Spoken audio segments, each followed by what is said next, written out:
నమస్తే. బీఆర్కే భక్తి ఛానల్కి స్వాగతం. నేను చక్కర్ల ఝాన్సీ. ఇవాళ మన స్టూడియోలో వాస్తు జ్యోతిష్య పురాణ ఆగమ పండితులు బ్రహ్మశ్రీ కురత్తపల్లి సురేష్ శర్మ గురువు గారు ఉన్నారు. గురుగారితో మాట్లాడదాం. నమస్కారం గురుగారు. గురుగారు, జూలై 25 జ్యేష్ఠ అమావాస్య కాబట్టి ఆ రోజు యొక్క ప్రాముఖ్యత తెలియజేయండి. అలాగే ఆ రోజు చేయవలసిన పనులు, చేయకూడని పనుల గురించి కూడా వివరించండి గురుగారు. అమావాస్య ప్రతి మాసంలోనూ వస్తుందమ్మా.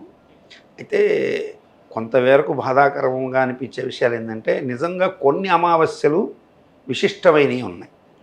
త్రయ అమావాస్య, పోలాల అమావాస్య, మహాలయ అమావాస్య. శాస్త్రంలో చెప్పినవి అమావాస్యలు ఏవైతే ఉన్నాయో అవి నిజంగా ఆచరణీయం, అనుసరణీయం. అట్టని చెప్పేసి ఇప్పుడు ప్రతిదాన్ని మనం అప్లై చేయలేం. అయితే ఈ అమావాస్య ఏదైతే మనకు వస్తుందో, ఈ అమావాస్యకి జ్యేష్ఠ అమావాస్యలో ఒక రాజు కానీ, అంటే జాతకరీత్యా రాజు పాపగ్రహం అయినప్పుడు లేదా క్రూరగ్రహం అయినప్పుడు, అంటే పాపగ్రహంకి క్రూరగ్రహానికి తేడా ఏంటి అనేటువంటి క్వశ్చన్ కూడా వస్తుంది. పాపగ్రహం అంటే ఒక తను ఉండకూడని ప్లేస్లో ఒక గ్రహం, అంటే ఇప్పుడు గురువు మంచి గ్రహమే, కానీ శత్రుగతిలోనో నీచగతిలోనో ఉన్నప్పుడు అది టెంపరీగా పాపగ్రహమే అవుతుంది. కానీ క్రూరగ్రహం అట్ట కాదు, అది ఎక్కడ ఉన్నా అది క్రూరం చేస్తూనే ఉంటుంది. అఫ్ కోర్స్ ఆ క్రూరత్వంలో కూడా మంచి జరిగేది ఉంటుంది. క్రూరగ్రహం అంటే అది ఇప్పుడు శనిగ్రహము, కుజగ్రహము, రాహుగ్రహము, శనీశ్వరుడు. శనైశ్చరత ఇది శనీశ్చర కదా, అంటే నిదానంగా జరుగుతాడు. సో కాబట్టి శనీశ్చర అంటారు. కాబట్టి ఈ అమావాస్య అనేటువంటిది క్రూరగ్రహం కానీ, పాపగ్రహం కానీ, రాజు కానీ, మంత్రి కానీ అయితే ఆ సంవత్సరం వచ్చేటువంటి అమావాస్యాలు ఏవైతే ఉంటాయో అవి ప్రళయానికి, రాజుల మధ్య వైరానికి, మనుషుల మధ్య కూడా వైరానికి కారణమవుతుందని పంచాంగాల్లో స్పష్టంగానే చెప్పారు. అందులో ఈ సంవత్సరం సూర్యుడు రాజు, శని మంత్రి, కాబట్టి కలహం ఎక్కువగా ఉంటుంది. రాజులు పరస్పరం కలహించుకుంటారని పంచాంగాలని రాశారు. కలహించుకుంటూనే ఉన్నారు ప్రపంచవ్యాప్తంగా. కానీ ఎక్కడ చూసినా ఇప్పుడు యుద్ధ వాతావరణాలు ఉన్నాయి. ఇటువంటి సమయంలో ఈ అమావాస్య ప్రాప్తించింది. ఇటువంటి సమయాల్లో ప్రాప్తించినటువంటి ఈ అమావాస్య మంగళవారం మధ్యాహ్నం నుంచి ప్రారంభమై మంగళవారం సాయంత్రం అరౌండ్ 6:30కి స్టార్ట్ అయ్యి బుధవారం సాయంత్రం 4 గంటలకు అయిపోతుంది. సో సూర్యోదయ ప్రకారం చూసినప్పుడు బుధవారం అవుతుంది. ఆ అమావాస్య రాత్రులు పరిగణలోకి తీసుకున్నప్పుడు చీకటి నిశిని లెక్క వేసినప్పుడు మంగళవారం రోజు రాత్రి అమావాస్య ప్రాప్తిస్తుంది. సో మంగళవారం అంటేనే కుజుడు, కుజుడు అంటేనే క్రూరగ్రహం, అంటే పూర్తి అమావాస్య రాత్రి, నిశి అమావాస్య అంటేనే చీకటి, రాత్రిపూట ఉంది. కాబట్టి నిజంగా ఈ అమావాస్యని గురించి మేము ముందుగానే ఆలోచించి ఇటువంటి అమావాస్యలకి మనం ఖచ్చితంగా మన యొక్క స్వలాభం కోసం కాదు, విశ్వం అంతా కూడా బాగా ఉండాలి. విశ్వంలో ఉన్నటువంటి వాళ్ళు అందరూ కూడా మన వాళ్ళే కదా, మన మనుషులే కదా. వాళ్ళందరూ కూడా ఇప్పుడు ఎక్కడో ఒక 2,000 మంది చచ్చిపోయినారు అనుకోండి, వాళ్ళు కూడా ఎక్కడి నుంచో రాలే, మానవ జాతిలోంచి వచ్చారు. కాబట్టి 2,000 మంది మానవులు చనిపోవడం కన్నా యుద్ధం ఆగడమే మంచిది. యుద్ధం చేసేవాడు ఎప్పుడు కూడా గొప్పవాడు కాదు, యుద్ధాన్ని ఆపేవాడే గొప్పవాడని అనేక సార్లు నిరూపితమైంది. కాబట్టి యుద్ధం ఆగాలి అంటే దాని వంతుగా మనమేం చేయగలం అనేటువంటిది ఆలోచించాలి. ఇది వ్యక్తి కన్నా కూడా సమాజానికి ఎక్కువగా ఉపయోగపడే అమావాస్య. కాబట్టి మంగళవారం రోజున అందరూ కూడా తప్పనిసరిగా ఈ కుజగ్రహాన్ని చేసేటువంటి క్రూరగ్రహ చేష్ట నుంచి తప్పించే గ్రహం ఎవరయ్యా అంటే ఖచ్చితంగా సూర్యభగవానుడే. సో కాబట్టి మంగళవారం రోజు చతుర్దశిలో సూర్యభగవానుడికి ఉదయాన్నే మనం చక్కగా అర్ఘ్యప్రదానాలు ఇచ్చి, ఆ తరువాత అది మాస శివరాత్రి కూడా కాబట్టి ఈశ్వరుడికి ప్రదోష కాలంలో సాయంత్రం వేళ అభిషేకం గనక చేస్తే తప్పకుండా విలయం ఆగుతుంది. ఎందుకంటే ఇప్పుడు భారతదేశానికి వచ్చినటువంటిది ఏమీ లేదని నేను పంచాంగంలో స్పష్టంగా చెప్పాను. పశ్చిమ దేశాలకి దెబ్బ అని. కానీ ఒక విధంగా చూస్తే భారతదేశానికి లాభం, యుద్ధం జరగనందువల్ల లాభపడేది వేరే పక్కన పెడితే, మనకి ఇప్పుడు చమురు కావాలి, అదంతా కూడా పశ్చిమ దేశాల నుంచే వస్తుంది. కొంత టెక్నాలజీ పరంగా మనం కొంత పశ్చిమ దేశాల మీద ఆధారపడతాం, ఆ దేశాలు మన మీద ఇంకొక విధంగా ఆధారపడతాయి. కాబట్టి ఇక్కడ అటువంటి ఉపద్రవాలు సంభవించకుండా ఎవరైనా సరే మంగళవారం రోజున ఖచ్చితంగా ఈశ్వరుణ్ణి ప్రార్థించాలి. ముఖ్యంగా ఇది జ్యేష్ఠ అమావాస్య రాబోతోంది కాబట్టి ఆ మంగళవారం రోజు సాయంత్రం అమావాస్య ప్రాప్తించడానికి ముందే ప్రదోష కాలంలో ఈశ్వరుడికి, ప్రాతకాలంలో సూర్య భగవానుడికి పూజ చేయడం ద్వారా వారికి కూడా మంచిదే. ఆరోగ్యము, ఇతర మానసికమైనటువంటి అమావాస్య వస్తే ఎక్కువగా ప్రభావితమయ్యేది మానసికమైన స్థితులు. చంద్రుడు పూర్తిగా క్షీణత్వం పడతాడు కాబట్టి, మనోకారకుడు చంద్రుడు అన్నారు కాబట్టి మానసికంగా ఇబ్బందులు కూడా వస్తుంటాయి. అంటే ఈ భ్రమ, పిచ్చి, ఇటువంటివి అపస్మారాలు ఇటువంటి ఉన్నవాళ్ళు, ఈ తర్వాత హిస్టీరియాక్ పేషెంట్లకి వీళ్ళకి ఇంకొంచెం ఎక్కువ అవుతుంటాయి. అలాగే గురుగారు రాశి ప్రభావం కూడా ఉంటుంది. కాబట్టి ఆ ప్రభావాలు రాశుల మీద ఉంటేనే కదా ఈ గ్రహాలు అక్కడ తిరుగుతాయి. సో కాబట్టి మనం ఖచ్చితంగా ఈ సూర్యుడికి చేయడం ద్వారా ఉపయోగం ఉంటుంది. రాశి వారికి ఎక్కువగా ప్రభావం పడుతుంది అంటారు, అది మనం చర్చించుకుందాం. అయితే ఇప్పుడు మనకి ఖచ్చితంగా తెలియాల్సింది ఏంటంటే సూర్యభగవానుడికి చేస్తే అమావాస్య దోషాలు పోతాయి. తర్వాత అమావాస్య ఎప్పుడు కూడా పితృదేవతలకి చాలా మంచిది. ఇప్పుడు తల్లిదండ్రులు ఉన్నవారైతే వారు ఆ తల్లిదండ్రుల ద్వారా తమ తాతలకి తర్పణాలు వదలడం ఇటువంటివి చేయించుకోవాలి.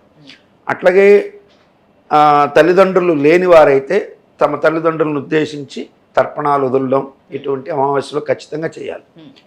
బుధవారం రోజున తర్పణాలు వదలడం ద్వారా, ఎందుకంటే అమావాస్య సాయంత్రం 4:44 వరకు కూడా ఉంది. అందులో అద్భుతమైనటువంటి తమాష ఏంటంటే ముందు రోజు ఎవరైతే కుజుడని చెప్పుకున్నామో ఆయన రుణకారకుడు, రోగకారకుడు. అటువంటి కుజుడి నక్షత్రమైన మృగశిరా నక్షత్రం ఉంది. మృగశిరా నక్షత్రంలో పితృదేవతలకి పెద్దలు చెప్పేవాళ్ళు, ఇది ఎక్కడ శాస్త్రం లేదండి. మృగాలు కూడా అవి కూడా పురాకృత కర్మతోనే మృగంగా పుడతాయి. అంటే మనిషిగా పుట్టి మృగంగా పుట్టి ఉంటాయి. అవి కూడా అనట ఎతుకుతుంటాయి. మృగాలు కూడా ఎలా తీర్చుకోవాలి మా పితృ-రుణాలు అని అడవులో ఎతుకుతాయట. కాబట్టి అటువంటి మృగశిరా నక్షత్రం ప్రాప్తించింది బుధవారం. కాబట్టి బుధవారం పితృదోషాలు నివారించుకోవడానికి ఈ నాకబలి లేకపోతే తర్వాత ఇటువంటివి చేయలేని వాళ్ళు నారాయణ బలి, నాగబలి, మేము అక్కడికి పోలేకపోయినామండి, ఏది మన త్రయంబకేశ్వర పోలేకపోయినాం, గోకర్ణంలో చేసాం కానీ మాకు రిజల్ట్స్ రాలేదనే వాళ్ళు ఈ అవకాశాన్ని ఖచ్చితంగా వాడుకోవాలి. ఈరోజు మీరు ఏమి చేయక్కర్లే, మీ పితృదేవతలకి చక్కగా మీ ఇంట్లో ఫోటో ఉంది కదా, శుభ్రంగా తుడిచేసి గంధం పెట్టి వాళ్ళని చక్కగా గంధమే, కుంకుమలు అయి పెట్టరు పితృదేవతలకి, గంధము విభూతి మాత్రమే పెడతారు. చక్కగా పెట్టి మంచి వాసన కలిగినటువంటి పువ్వులు, ఆఘ్రాణమాచ్యాదయతని ఒక శ్లోకం కూడా ఉంది, ఆఘ్రాణంతోనే దేవతలు స్మరింపబడతారు. అందుకే దేవుడికి సువాసన కలిగిన పువ్వులు పెట్టడంలో కూడా రీజన్ అది. వాసన లేని పువ్వులు పూజకి ఎప్పుడూ వాడకూడదని ధర్మశాస్త్రం. కాబట్టి ఈ సువాసన వచ్చేటువంటి అటువంటి పూలు చక్కగా ఒక మాలికలాగా కూర్చి పితృదేవతల పటాలకు వేసి వారికి మనం చేసుకున్నటువంటి ఇంట్లో ఏవైతే ఉంటాయో పదార్థాలు అవే నివేదన పెట్టి, అవి ఒక ఇద్దరు మీ తల్లిదండ్రులు లాంటి వయసు ఉన్న వాళ్ళని ఇంకా పెద్దవాళ్ళు ఉంటే పిలిచి ఇంట్లో పెట్టి వాళ్ళకి చక్కగా కాళ్ళు గిళ్ళు కడిగి భోజనం పెట్టచ్చు.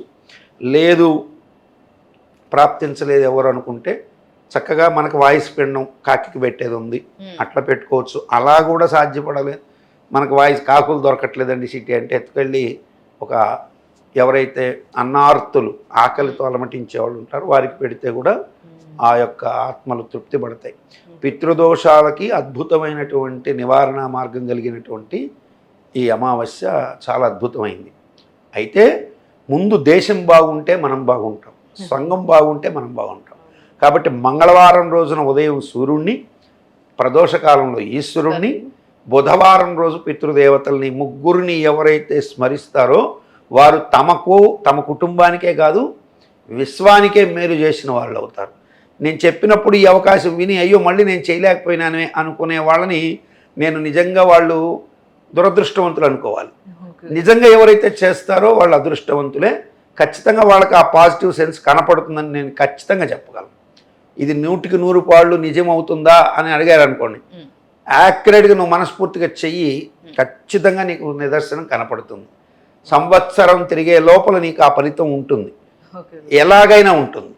ఏ రూపంలో అయినా నీకు ఒక మంచి శుభం, గుర్తుపెట్టుకోదగినంత గొప్ప శుభం జరిగే అవకాశాలు ఖచ్చితంగా ఉంటాయి. ఇది గతంలో ఒక అమావాస్య ఇట్లాంటిదే ప్రాప్తించినప్పుడు 2019లో నా మాట మీద విపరీతమైనటువంటి నమ్మకం నన్ను అనుసరిస్తున్నటువంటి ఒక భార్యాభర్తలు ఇంత గట్టిగా చెప్తున్నారు గురుగారని, వాళ్ళు ఏదో పిల్లలు లేరు వాళ్ళకి 7 సంవత్సరాలు, వారు చేశారు. తర్వాత కలిగారు. గురువుగారి బిడ్డకి ఏం పేరు పెట్టమంటారంటే మీ తల్లిదండ్రుల పేరు కలిసేటట్టుగా, అమ్మవారి పేరు కలిసేటట్టుగా మంచి పేరు పెట్టుకోండి. నేను నక్షత్ర ప్రకారం నా పేరు కూడా నిర్ణయించడం జరిగింది. కాబట్టి ఖచ్చితంగా శుభాన్ని పొందే అవకాశాలు అయితే ఈ అమావాస్యలు ఇలా ఉంటాయి. కానీ ఇంకేదో మనం ఏదో చేద్దాము ఇటు చేద్దాం అనుకోవడం కన్నా విజ్ఞానపరంగా కూడా ఆలోచించి సొసైటీకి మేలు చేసే పరంగా ఆలోచించి చెప్పే ఇటువంటి మాటలు చేయడం ద్వారా, అంటే మీ పక్క వాళ్ళు బాగుంటే మనం బాగుంటాం ఆటోమేటిక్గా. ఇప్పుడు ఎవరు లేనప్పుడు మీరు గాలిలో చవితి కొట్టుకుని ఏం ప్రయోజనం? భజన చేయాలన్నా యుద్ధం చేయాలన్నా 2 చేతులు చప్పుడు కావాల్సి. కాబట్టి నువ్వు మంచి కోసం యుద్ధం చేయక్కర్లేదు, జరుగుతున్న యుద్ధాన్ని ఆపడం కోసంగా మాత్రం ఒక బాధ్యత, నీ యొక్క ఆరోగ్య భాగ్యాల కోసం ఒక బాధ్యత, తర్వాత మీ పితృదేవతల్ని తరింపజేసుకోవడానికి నువ్వు ఏదోదో క్షేత్రాలు తిరగడం కన్నా ఈ అవకాశాన్ని వాడుకోవడం అనేది మాత్రం అద్భుతం. అందులో దీనికి ముందు ఖచ్చితంగా ఒక 15 రోజుల ముందు ఒక పౌర్ణమి ప్రాప్తించింది. అది ఏరువాక పున్నమి, జ్యేష్ఠ మాసంలో వచ్చే పౌర్ణమి. ఏరువాక పున్నమి రోజు విత్తనాలు నాటుతారు, నీళ్లు ఊరికే చల్లి ఆ వర్షానికి ఏరువాకని నాటుతారు. సో దాంట్లోని అంతరార్థ ప్రకారం కూడా ఈ యొక్క అమావాస్య ఏదైతే ఉందో ఇప్పుడు వచ్చిన అమావాస్య చాలా అద్భుతమైంది. లోతుగా వెళితే చాలా విశ్లేషణ ఉంది దాని మీద. సో మంగళకరము, సకల శుభాలని కలిగించేటువంటిది. దీన్ని చెడుగా ఆలోచించుకొని ఏదో శత్రువులు దీని భయం అనుకునే కన్నా దాన్ని నివారించుకోవడానికి వాడుకోవడం ద్వారా శుభాన్ని పొందే అవకాశాలు ఖచ్చితంగా ఉన్నాయి. ఓకే గురుగారు, మరి ఈరోజు చేయకూడని పనులేంటి గురుగారు? సహజంగా ఈ అమావాస్య ఒక్కరోజని కాదమ్మా, ఓకే, ఎప్పుడు అమావాస్య వచ్చినా మీరు ఈ పనులు చేశారా దరిద్రం మిమ్మల్ని 7 జన్మలకు కూడా వదలదు. మీరు ఎవరు బాధపడ్డా నేను దాంట్లో ఏమీ అనుమానపడే ప్రశ్నే లేదు. మీరు మిగతా రోజుల్లో కొంచెం లేకపోయినాము, కొంచెం ఓపికలో లేదు, రాత్రి పొద్దుపోయింది అనుకోవచ్చు. కానీ అమావాస్య ప్రాప్తించిన రోజు గనక సూర్యోదయాత్ పూర్వం నిద్రలేయకపోతే ఖచ్చితంగా వారికి ఆ సంవత్సరంలో నెగిటివిటీస్ ఎక్కువ ఉంటాయి. ఒక్క అమావాస్య రోజు ఉంటే, మరి 12 అమావాస్యలకు అదే విధంగా ఉంటే 12 సంవత్సరాలు పుష్కర కాలం బాధపడుతూనే ఉంటారు. కాబట్టి అమావాస్య ఎప్పుడు ప్రాప్తించినా సరే మీరు వివేకోజామున నిద్రించడం అనేది చాలా తప్పు. రెండవది, అమావాస్య రోజు నా నఖం చిద్యత అన్నాడు, అంటే గోల్డ్ అస్సలు తీయకూడదు. ఖచ్చితంగా శిరస్సుకి క్షురకర్మ చేయించుకోవాలి. చాలా మంది అమావాస్యకి క్షురకర్మ చేయించుకోరు. అవును గురుగారు, కానీ అమావాస్య రోజు వెంట్రుకలు కట్ చేయించుకుంటే చాలా శుభం. అది చాలా మందికి తెలియదు. ఈ బుధవారం నేను చేయించుకుంటా గురుగారు. ఆడవాళ్ళకి అమావాస్య రోజు లేదు. ఆడవాళ్ళు ఎప్పుడు కూడా అమావాస్య నాడు కత్తిరించారు. ఒక్క మగవారికి మాత్రమే ఈ నియమం వర్తించింది, క్షురకర్మ. రెండవది, అమావాస్య రోజు తలకి సోపులు వేసుకొని తలంటుకొని స్నానము చెయ్యనేకూడదు, అది మహాదోషం. ఆ రోజు ఉట్టి తలకి స్నానం చేయాలి. ఉట్టి తల అంటే ఏమిటి? ముందు రోజు అంటే మంగళవారం రోజు చతుర్దశి ఉంది కదా, అప్పుడు చక్కగా తలంటుకొని స్నానం చేసేసి అమావాస్య రోజు ఉట్టికి తలకపోయాలి. మన వాళ్ళు ఇప్పుడు కూడా దీపావళి అమావాస్య రోజు కూడా ఈ తప్పు చేస్తుంటారు. నరక చతుర్దశి రోజు తలంటుకోవాలి, దీపావళి రోజు అమావాస్య రోజు తలకి పోసుకోకూడదు, ఊరికే జస్ట్ నీళ్లు చల్లుకోవాలి. మగవాళ్ళు అయితే ఉట్టి తలకి స్నానం చేయాలి. తల్లిదండ్రులు ఉన్న వాళ్ళైతే అసలు తలకి స్నానమే చేయకూడదు అమావాస్య రోజు. ఇప్పుడు కూడా ఏ అమావాస్య ప్రాప్తించినా తల్లిదండ్రులు బతికి ఉన్నవాళ్ళు తలకి స్నానం చేయకూడదు, వారు కూడా క్షురకర్మలు చేయించకూడదు. మరలా మగవాళ్ళందరికీ అనిందాక అనుకున్నది తప్పు. మరలా అక్కడ కూడా తల్లిదండ్రులు ఉన్నవారు మాత్రం ఖచ్చితంగా తల వెంట్రుకల మీద చెయ్యే పెట్టకూడదు. కాబట్టి ఇన్ని రకాలుగా అమావాస్య ఉంటుంది. రెండవది, అమావాస్య రోజు అందరూ చేసే అతి కామన్ తప్పేంటి తెలుసా? బ్రాహ్మణులను వదిలేసేయండి, వెజిటేరియన్ బ్రాహ్మణులు కాని వాళ్ళని కూడా వెజిటేరియన్స్ ఉంటారు, వాళ్ళని కూడా పక్కకు పెట్టేస్తే నాన్ వెజిటేరియన్ తినేవాళ్ళు మాకు అస్సలు అది లేకపోతే ముద్ద దిగదు అనేటువంటి వాళ్ళు కూడా నాతో చెప్పిన వాళ్ళు ఉన్నారు. అమావాస్య రోజు మృతాన్నం అంటే చచ్చిపోయిన పదార్థాన్ని వండి పచనం చేసి తినేటువంటి వాళ్ళు. వీళ్ళు కొన్ని పిచ్చి ప్రశ్నలు కూడా అంటుంటారు, మరి వంకాయ ప్రాణం ఉన్నది కదా, దాన్ని గిల్లేం కదా, వంకాయలు విత్తనాలు ఉన్నాయి, మీ ఇంట్లో ఏమి సత్తనాలు ఉన్నాయి, ఏమీ లేవు, దీన్ని చంపేస్తే ఇక్కడికి అయిపోతుంది. వంకాయలు విత్తనాలు తీసుకొడితే 4 బయటకన్నా వస్తాయి, ఓ దోసకాయ కోసి 4 విత్తనాలు బయటేస్తే వస్తాయి, కానీ దీంట్లో అవి రావు. కాబట్టి అమావాస్య రోజు మృతాన్న సహిత భోజనం చేయకూడదు.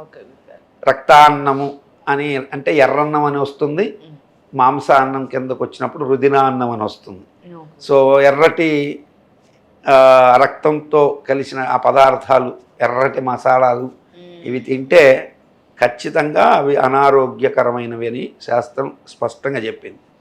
రెండవ రోజు ఇంకొకటి, ఇది తెలిసి చేసే తప్పులు చాలామంది, మాంసాహారం, మధువు తాగడం, ఇది మహాదోషం.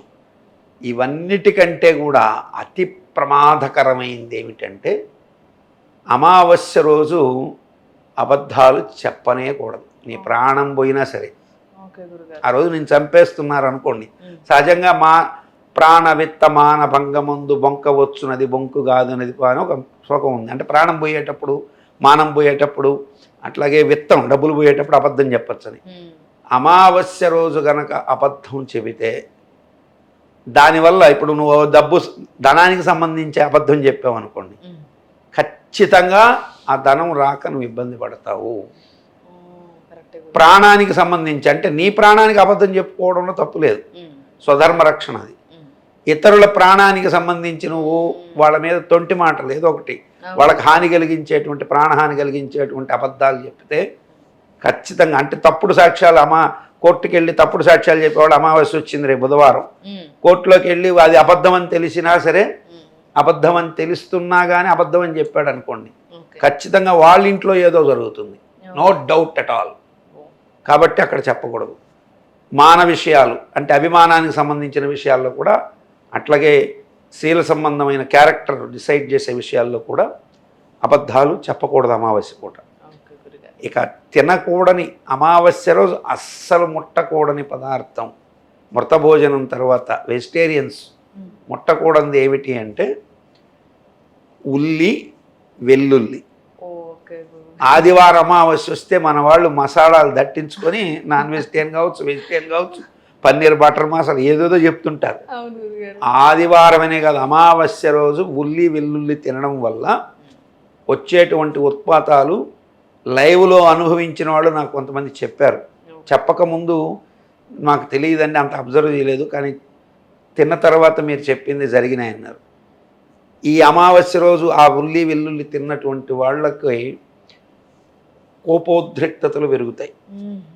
ఆ ప్రభావం అమావాస్య నుంచి ఏదైతే మళ్ళీ సప్తమి అష్టమి దాటి దశమి రోజు చంద్రుడు పూర్తి స్థాయికి వచ్చేంత వరకు ఆ ప్రభావాలు ఉంటాయి. అంటే అమావాస్య రోజు తిన్న దగ్గర నుంచి 8 రోజుల లోపల లేదా 9 రోజుల లోపల వాళ్ళు ఇంకొకరితో కాంట్రవర్షియల్ కామెంట్ చేయడము, లేదా వాళ్ళ వీళ్ళని రెచ్చగొట్టి పించింగ్ చేసి వాళ్ళు ఏదో ఒకటి గొడవ పడ్డము, కొట్టుకోవడము ఖచ్చితంగా జరిగే అవకాశాలు స్పష్టంగా ఉంటాయి.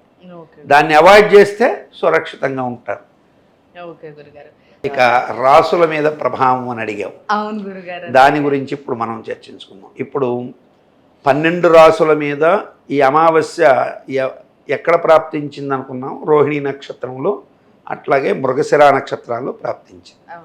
సో రోహిణీ మృగశిర నక్షత్రాల్లో ప్రాప్తించినందువలన సహజంగా అమావాస్య అక్కడ వచ్చింది కాబట్టి ఆ 2 నక్షత్రాల వాళ్ళు బాగా సఫర్ అవుతారు అనుకుంటారు అందరూ. కానీ తెలుసుకోవాల్సిన సత్యం ఏంటంటే వృషభ రాశి వారికి అద్భుతమైన యోగం కలుగుతుంది, చీకటి వెళ్ళిపోతుంది. So they are getting good, మంచి ప్రాఫిట్స్ ఉంటాయి. అయితే ఎక్కువగా సఫర్ అయ్యేటువంటిది అనేది ఒక మాట ఉంటుంది. అది ఎక్కడంటే శని మీనరాశిలో ఉన్నాడు. సో మీనరాశిలో శని ఉండడం చేత ఆ శని రాశి ఏదైతే ఉందో అది వృషభ రాశిని చూస్తూ ఉమ్. అట్లాగే వృషభ రాశికి అష్టమ రాశి అయిన ధనుస్సును కూడా శని చూస్తున్నాడు. ఓకే. ఈ అమావాస్యకి శనికి ఒక దగ్గర సంబంధం ఉంది. అది చాలా ప్రాచీనంగా చాలాసార్లు చెప్పాను. ఓకే గురుగారు. సో మనకి అమావాస్య వస్తే ముందు అమావాస్య అనగానే ఒక వారం చెప్పండి. బాగా అమావాస్య అంటే ఈ వారం బాగా ప్రాచుర్యం అంటుంటారు. ఏ వారం అమావాస్య వస్తే ఈ వారం ప్రాచుర్యం అంటుంటారు? అమావాస్య ఆదివారం. కదా. అంటే అమావాస్య ఆదివారం అర్ధరాత్రి అని భయపడతారు. కథలు ఇస్తారు. అవును గారు. ఆదివారానికి ముందు వచ్చే వారం ఏంటి? శనివారం. సో సూర్యుడు కొడుకు అయినటువంటి వాడు శని. శని. ఈయన ఎవరికి పుట్టాడు? ఛాయాదేవికి నీడకు పుట్టాడు. అందుకని శనికి సూర్యుడికి దగ్గర సంబంధం ఉంటుంది. ఈ సంవత్సరం సూర్యుడు రాజుగా ఉండడం, శని సేనాధిపత్యం వహించడం, చంద్రుడు మంత్రిగా ఉండడం. కాబట్టి శని గురువు రాశిలో ఉన్నాడు, గురువు రాశిని చూస్తున్నాడు, గురువుకి కేంద్రంలో ఉన్నాడు. కాబట్టి మీనరాశి వారి మీద ఆ ప్రభావాలు ఉంటాయి. ధనుసు రాశి మీద కొద్దిగా ప్రభావం ఉంటుంది. కాబట్టి అది తెలుసుకోవాలి. ఆ రాసుల వాళ్ళు మళ్ళీ ఏమీ భయాందోళనకు గురి అవ్వాల్సినంత లేదు. కానీ మీరు చేస్తున్నటువంటి పనుల్లో ఉద్రేకతలు చోటు చేసుకోకుండా చూసుకోండి. చాలా కూల్గా ఉండండి. ఇప్పుడు ఇందాక చెప్పాను చూసారా, ఇప్పుడు ఈ అమావాస్య రోజు ఉల్లిపాయ వెల్లుల్లిపాయ తిని కొంచెం మసాలాలు దట్టించుకొని తిన్నవాడు వచ్చి మిమ్మల్ని అటు గిచ్చుతాడు. కొంచెం ఓర్చుకొని వాడు చెప్పేది కొంచెం స్థిమితంగా వినడానికి ప్రయత్నించి తర్వాత మీరు దానికి తగిన రీతిగా స్పందించితే మీకు మంచి జరిగే అవకాశాలు ఉంటాయి. ఇక వృషభ రాశి తర్వాత కొంత యోగాన్ని పొందేటువంటిది కుంభరాశి. కుంభరాశి తర్వాత సింహరాశి వారికి మంచి యోగాలు ఉంటాయి. సింహరాశికి అష్టమశని అందరూ భయపెట్టి ఊదరగొడుతున్నారు, కానీ సింహరాశి వారికి మంచి యోగాలు ఉంటాయి.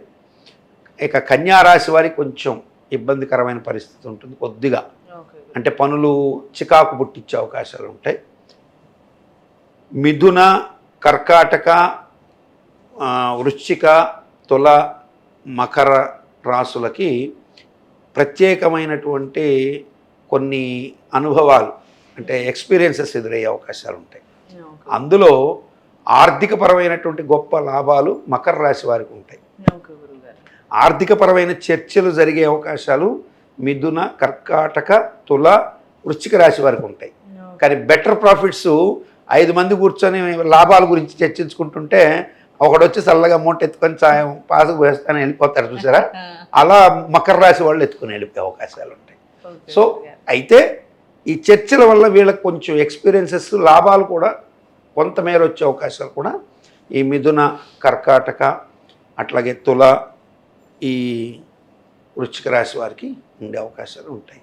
గురుగారు, మీరు ఇంత చక్కగా మరి అమావాస్య గురించి చెప్తూ ఉంటే నాకు ఇంకొక చిన్న డౌట్ ఏమని వచ్చింది అని అంటే, అమావాస్య రోజు జన్మించిన వారికి ఏ విధంగా ఉంటుంది? ఎందుకంటే చాలా మంది అంటారు ఆడపిల్లన అమావాస్య రోజు పుట్టిందా చాలా మంచిది, అబ్బాయి పుట్టాడా వీడు దొంగ అవుతాడు అని అంటారు గురుగారు. దొర అవుతాడు లేదా దొంగ అవుతాడు అంటుంటారు. అవును గురుగారు, దీనిపై కొంచెం మా కోసం వివరణ ఇవ్వండి గురుగారు. యాక్చువల్గా 30 తిథులు కూడా ఏ తిథికి ఆ తిథి విశిష్టమైన తిథులే.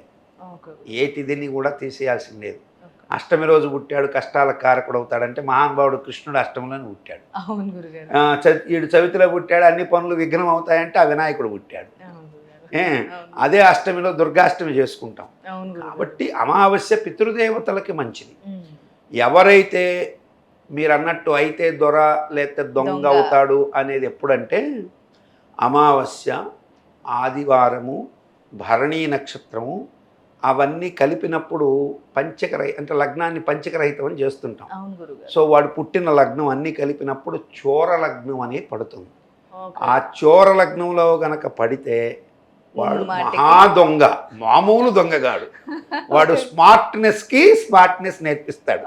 ఇప్పుడు ఉన్నారు కదా మనకి, ఇప్పుడు కనపడుతుంటాయి కదా, ఒక్కొక్కడు కనపడకుండా 500 కోట్లు కొట్టేశాడని, హ్యాకింగ్ చేశాడని, తర్వాత ఈ పెద్ద బ్యాంకులకి మొత్తం తెలియకుండానే కన్నం పెట్టాడని మహానుభావుల పేర్లు వింటుంటాం. వాళ్ళందరూ ఇటువంటి వాటిల్లో పుట్టారు. కాబట్టి అందరూ అమావాస్య రోజు పుట్టిన దొంగలు ఎవరు? అమావాస్య, ఆదివారము, అర్ధరాత్రి కావచ్చు, పగలు కావచ్చు, భరణీ నక్షత్రంలో చోర లగ్నంలో పుట్టాలి. ఆ భరణీ నక్షత్రంలో పుట్టినోడు ధరణి ఏళ్తాడు అంటారు కొన్నిసార్లు. ఏళ్తుంటారు. ఎట్లా తెలుసండి? జనాలందరికీ గుండు కొట్టినోడు ఒకరోజు పైగా చూస్తే వాడు గొప్ప మినిస్టరు, రాజకీయ నాయకుడు అయి ఉంటాడు. వాడు గుండు కొట్టే ఉంటాడు జనాలకి, ఎక్కడో తీరా. అంటే ఎవరిని తొక్కందే పైకి ఎట్టొస్తామని వీళ్ళు మళ్ళీ జనాలకి కొత్త నీతులు నేర్పిస్తుంటారు. కాబట్టి వీళ్ళని గురించే శాస్త్రం క్లియర్గా చెప్పింది. ఆడపిల్ల పుడితే అమావాస్యలో చాలా వెలుగని ఎందుకన్నారంటే సహజంగానే ఇంటికి ఆడపిల్ల వెలుగు, ఎవరికి నచ్చినా నచ్చకపోయినా ఇది సత్యం. ఆడపిల్ల ఇంటికి వెలుగు. ఒక మగపిల్లవాడున్నా ఆడపిల్ల లేకపోతే అది వెలుగు కాదు. అట్లాగే ఆడపిల్ల ఉన్న దగ్గర ఒక మగపిల్లవాడు ఒక రక్షణ. అంతేగాని ఆడపిల్ల పుట్టడం అమావాస్యలో పుట్టితే ఎందుకు అన్నారంటే అమావాస్య లక్ష్మీదేవికి దీపావళి అమావాస్య రోజు ప్రత్యేకంగా పూజ చేస్తాం. సో ఈ అమావాస్య రోజు పుట్టడం ద్వారా ఆడపిల్ల పుడితే శుభం కలుగుతుంది అనేది ఒక మాట. అయితే ఇదే ఆడపిల్ల కృత్తికా నక్షత్రంలో ఆదివారం రోజున అగ్నిముఖ నక్షత్రమైనటువంటి కృత్తికలో పుట్టి ఆ తర్వాత రాహుకేతువుల చేత దోషం పట్టి అదే అమ్మాయి వృశ్చిక లగ్నము, కర్కాటక లగ్నము, మకర లగ్నంలో కనుక పుడితే ఖచ్చితంగా తల్లిదండ్రులని చంపడమో లేకపోతే తల్లిదండ్రులని విభేదించి, ఇప్పుడు మన మారుతిరావు కూతురు పుట్టింది ఒక అమ్మాయి అనకూడదు, అమ్మాయి జాతకం నాకు తెలియదు, నల్గొండలో మీకు తెలుసు అనుకుంటారు, మారుతిరావు అని ఒక జరిగింది. సో అమ్మాయిని మనం అనకూడదు, కానీ అమ్మాయి జీవితంలో జరిగింది ఏంటండి, ఇప్పుడు అమ్మాయి ఇష్టపడినోడు ఆ అమ్మాయికి దక్కలేదు, తండ్రి లేడు. ఈరోజు తండ్రి సంపాదించిన ఆస్తుల మీద పోయి కొట్లాడి తెచ్చుకోవచ్చు, కానీ సుఖమే ఉంది. నువ్వు దేనికోసం నువ్వు వెళ్ళావో అది నీకు ప్రాప్తం కాల, అతనే లేడు. నీ తండ్రి, నిన్ను ప్రాణాధికంగా ప్రేమించిన తండ్రి నీకు దూరం అయిపోయాడు. నిన్ను దగ్గరగా బాగా ప్రేమించిన తల్లి నీ యొక్క సౌభాగ్యాన్ని నువ్వు దూరం చేశావు. ప్లస్ నీ చిన్నతండ్రులు, నీ మేనమామలు, నీ బంధువర్గం, నువ్వు అనుకునే వాళ్ళందరూ నీకు దూరం అయినారు. సో అఫ్కోర్స్ నువ్వు మెంటల్గా సాటిస్ఫాక్షన్, లేకపోతే నాకు అతని ప్రతిరూపం ఉంది, నాకు ఈ వర్గాల సపోర్ట్ ఉంది, రైట్ ఉండొచ్చు. కాకపోతే అందరూ మెచ్చుకొని చేసుకుంటే అది ఆనందం. ఆ తండ్రిని మెప్పించి చేసుకుంటే నువ్వు గొప్పదాని అయ్యి ఉండేదాని అని నేను అనుకుంటాను. సో ఎందుకంటే ఆ మారుతిరావు బతుకున్నప్పుడు నన్ను సంప్రదించాడు, చిన్న పాపగా ఉన్నప్పుడే. నేను ఆనాడే ఆ అమ్మాయి జాతకాన్ని చూసి కొన్ని మాటలు చెప్తే నా మీద కోప్పడ్డాడు. సరే ఆ పాస్ట్లో విషయాలు మళ్ళీ ఆ తర్వాత నేను అప్పటికి మీడియా కూడా ఇంత పాపులర్ లేని రోజుల్లో కలిశాడు ఆయన. ఎందుకంటే నేను కొన్నాళ్ళు మిర్యాలగూడలో 1989 నుంచి 90 వరకు అక్కడ ఉండేవాడిని మిర్యాలగూడలో. సో అప్పుడు నాకు మిర్యాలగూడలో ఉన్నప్పుడు కొంతమంది మిత్రులు వాళ్ళు పరిచయం, అప్పుడే ఈ మారుతిరావు కూడా అప్పుడు పరిచయం. ఇప్పుడు ఏమైపోయింది, నువ్వు అనుకున్నది ఏదీ నీకు సాధ్యం కాలేదు. అందుకని జాతకాన్ని నమ్మి నువ్వు ఆ మార్గాల్లో వెళ్ళి నీ తండ్రిని ఎలా మెప్పించుకోనో చేసుకునే పద్ధతులు ఆ అబ్బాయి జాతకాన్ని కూడా చూపించుకొని ఇప్పుడు పుట్టేటప్పుడు ఎవ్వరూ ధనం మోసుకొని రారు, ఎత్తుకోబోయేటప్పుడు ఏం మోసుకొని పోరు. అట్లాగే పుట్టేటప్పుడు సంస్కారాలు మోసుకొని వచ్చుకునే అవకాశం ఉంటుంది. ఈ సంస్కారం ఏంది, పూర్వజన్మ సంస్కారం. ఆ సంస్కారాలు మోసుకొచ్చింతనే నక్షత్రాల్లో పడతారు. ఇప్పుడు అట్లాంటి నక్షత్రాల్లో పడ్డవాళ్ళే ఇట్లాంటివి ఉంటాయి. మనం ఎగ్జాంపుల్గా మనకు దగ్గరగా ఉంది కాబట్టి ఆ అమ్మాయి ఇలా అయింది, అమ్మాయి ఇది అవునో కాదో మనకు తెలియదు. కానీ అమ్మాయి పేరు ఎక్కడో తెలుసమ్మా, అమృత కదా, అది కృత్తికా నక్షత్రంలో ఉంది జ్యోతిష్ శాస్త్ర ప్రకారం.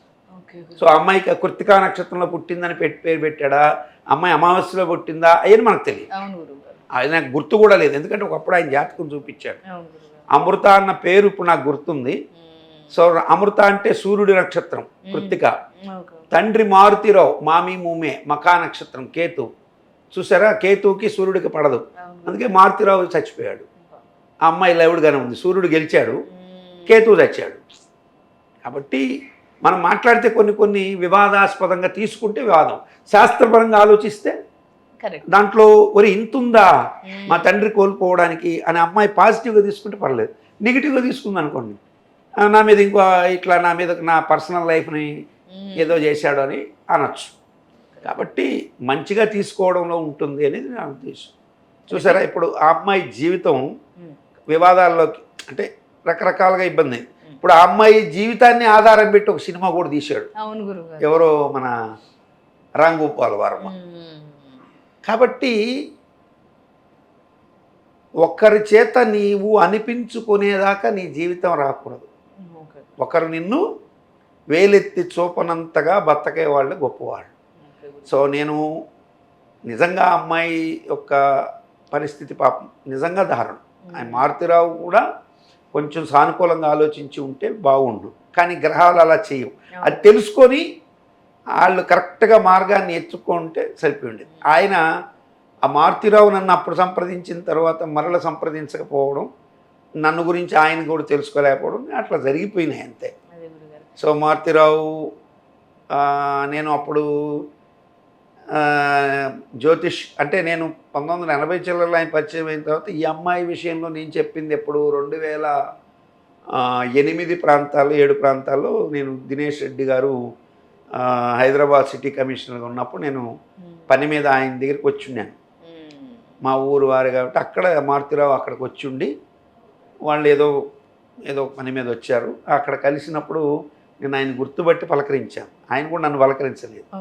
మారుతిరావు గారు బాగున్నారా అన్న తర్వాత ఖాళీగా కూర్చున్నప్పుడు జాతకం తీశారు. తీస్తే మీరు ఈ అమ్మాయి విషయంలో కొంచెం జాగ్రత్తలు తీసుకొని ఉండాల్సింది, అన్ని రకాల జాగ్రత్తలు తీసుకుంటే బాగుండేది అంటే ఆయన నన్ను కొంచెం గట్టిగానే ఏదో వ్యతిరేకించారు. అప్పుడు ఫాస్ట్ అయిపోయింది. ఏదేమైనా జాతకరీత్యంలో మనం మార్పులు చేసుకోలేం కాబట్టి వాటిని చూయించుకొని పరిహారాలు కనుక చేసుకున్నట్లయితే అప్పుడు మారుతిరావు గారి యొక్క ప్రేమ, కూతురు మీద ప్రేమను చూసి నాకు నిజంగా ముచ్చట వేసింది. కానీ కూతురుని ఏం కావాలో తెలుసుకోలేకపోవడం, కూతుర్ని ఎలా పెంచుకోవాలి అనేటువంటి విషయాల్లో కూడా ఓవర్ ప్యాంపరింగ్కి కూడా వెళ్ళాడేమో అనిపించింది. ఎందుకంటే పిల్లలు అడిగిందల్లా తీసిస్తూ వస్తే వాళ్ళకి ఏం తెలియదు. వాళ్ళకి ఏది కావాలి అంటే ఇప్పుడు వాళ్ళు విద్యాబుద్ధులు సంస్కారాలు ఎంచుకునేటట్టుగా పెంచాలి. అంటే మంచి జీవితం కావాలి, ఎంఎస్ చేయాలి, అంత పెద్ద వయసు కూడా చక్కగా అమెరికాకి వెళ్ళి చదువుకొని మంచి లైఫ్ గడిపి రావచ్చు. అంతా చిన్నాభిన్నమే. ఓకే గురుగారు, మరి అమావాస్య రోజు పుట్టిన అమ్మాయికి కానీ అబ్బాయికి కానీ ఏ విధంగా ఉంటుంది అనేది ఒక ఎగ్జాంపుల్తో పాటు చక్కగా చెప్పారు గురుగారు. Thank you so much. Thank you.